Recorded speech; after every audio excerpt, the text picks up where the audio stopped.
Sir SS mall और easy mart, दो भाई है, उस्मान गनी और इशराफिल अंसारी, और उनके साले द्वारा चलाई जाती है जो गोहर अंसारी हैं। और मैं इजी मार्ट में काम करती थी और मेरे साथ धर्म परिवर्तन के लिए फोर्स किए लोग और बोलते थे लोग कि धर्म परिवर्तन कर लो, जिस पे मैंने मना कर दिया। फिर मेरे साथ जबरदस्ती किए लोग उस्मान गनी और गोहर अंसारी, और मेरा फोटोज वीडियो ले लिए लोग। उसके बाद से हमको लगे लोग ब्लैकमेल करने, जिसके डर से मैंने वहाँ जॉब करना छोड़ दिया। एसएस मॉल का क्या रोल है, वहाँ पे क्यों प्रताड़ित हो रही है? क्योंकि एसएस मॉल के जो ओनर है वही दोनों जगह देखते थे। तो क्या हुआ तुम्हारे साथ? सर मेरे साथ जबरदस्ती किए थे लोग। वीडियो बनाए? जी सर, वीडियोस फोटो दोनों बना हुआ था, उसी का धमकी देते हैं लोग अभी भी। तो क्या आगे पुलिस के पास केस क्या हुआ? पुलिस के पास गए तो पुलिस हमको ही धमकाने लगी, डराने लगी। कोई सुनवाई नहीं हुई सर। किस तरह का ऑडियो वायरल हो रहा है मालिक का?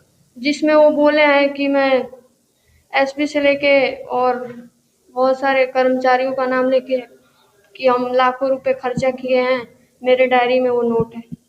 क्या चाहती हो तुम? सर चाहते हैं कि उनको भी सजा मिले, उनके खिलाफ वो मुकदमा दर्ज हो। और क्या होता है उस मॉल में? और भी लड़कियां भी काम? सर लड़कियों को धर्म परिवर्तन के लिए उनकी वाइफ जो तरन्नुम जहाँ खातून है वो भी बहुत फोर्स करती हैं और लग्जरी जीवन जीने का वो दिखाती हैं सपना, और कहती हैं हम लोग का धर्म बहुत अच्छा है, हम लोग के धर्म में आ जाओ लोग। और लड़कियों के साथ बहुत बुरा व्यवहार होता है। और व्यापारी जो आते हैं उनके यहाँ जहाँ से खरीदारी किए रहते हैं लोग, वो आते हैं मॉल पे पैसा वसूली करने के लिए, उनके ठहरने का जगह मॉल में ही रहता है, और लड़कियों को फोर्स करके वो लोग व्यापारियों के पास भी भेजते हैं। आपको किस तरह का प्रलोभन किया जाता था और इस पर क्या करेगी? प्रलोभन मतलब किस तरह का लालच दिया जाता था? वो मतलब घर की स्थिति पहले वो लोग जानते थे लोग, और घर की स्थिति जानने के बाद से कहते थे लोग कि हमारा बात मान लो, तुम्हारी लाइफ बन जाएगी, तुमको किसी तरह का दिक्कत नहीं होगा, किसी तरह का प्रॉब्लम नहीं होगा। क्या उस्मान का साला जो है उसने भी किसी लड़की से अभी कोई लड़की से शादी किया है? हाँ सर, कोई लक्ष्मी सिंह करके है, उसके साथ वो भग के शादी शायद की है। वो गोहर अंसारी। कौन है? उस्मान गनी का साला है। इसमें तुमको ही फोर्स करता था? हाँ सर, ऐसा हमको भी फोर्स होता था। सर धर्म के बारे में तो हमारे वहाँ आज पिछले 10 सालों से ये माल हमारा चल रहा है, और हमारे हिंदू कर्मचारी और मुस्लिम के जैसे सारे भाई बहन की तरह यहाँ पे काम करते हैं। और अगर धर्म का मामला है तो 10 सालों से कोई भी एक भी आप देख लीजिए यहाँ पे, चूँकि हमारे मनोज पांडे जी खुद मैनेजर हैं यहाँ पे, उन्हीं की निगरानी में ये सारा माल चलता है। ऐसा कोई मामला नहीं। अंजलि यादव जी जो इल्ज़ाम लगा रही हैं, वो हमारे वहाँ एक लड़का चोरी करते हुए पकड़ा गया था, तो उसी की बचाव में चूँकि इनके खाते से अंजलि के घर वालों के खाते में पैसा गया है और अंजलि जी के खाते में पैसा गया है, तो उसी में दरोगा जी ने उनको बुलाया था, तफ्तीश की, जानकारी की, तो उसके लिए ये अब अपने बचाव के लिए ये हमको फंसाने की कोशिश कर रही हैं। जबकि ये 6 महीना पहले ही ये कोर्ट में ये मामला आया था, लेकिन उस वक्त धर्म का कोई बात नहीं आया था। इस वक्त पता नहीं अचानक उनको ये सब क्या सूझा है कि ये वो कर रही हैं। अब इसमें हमको जानकारी नहीं है। आप लोग उनके घर जा करके और उन्हीं से आप जा करके पूछ लीजिए कि हमारे माल में एक भी दिन वो काम नहीं किए हैं। यहाँ तक कि मैं जानता तक नहीं हूँ उनको।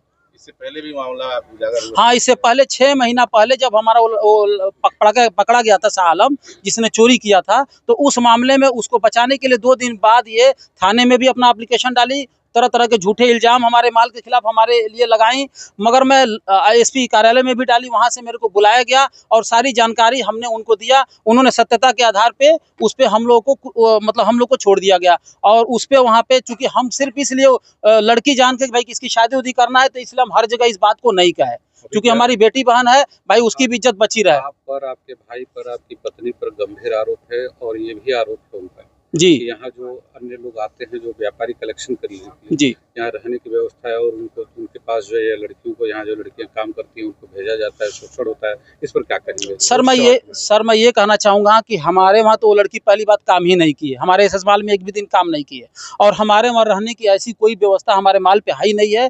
इसकी जानकारी हमारे माल के हर एक लड़की से, हर एक स्टाफ से आप अकेले में भी बुला करके जानकारी ले सकते हैं आप। और हमारे वहाँ धर्म का कोई चलता ही नहीं है सर। यहाँ पे हिंदू मुस्लिम हम लोग सब आपस में भाई बहन की तरह काम करते हैं सर।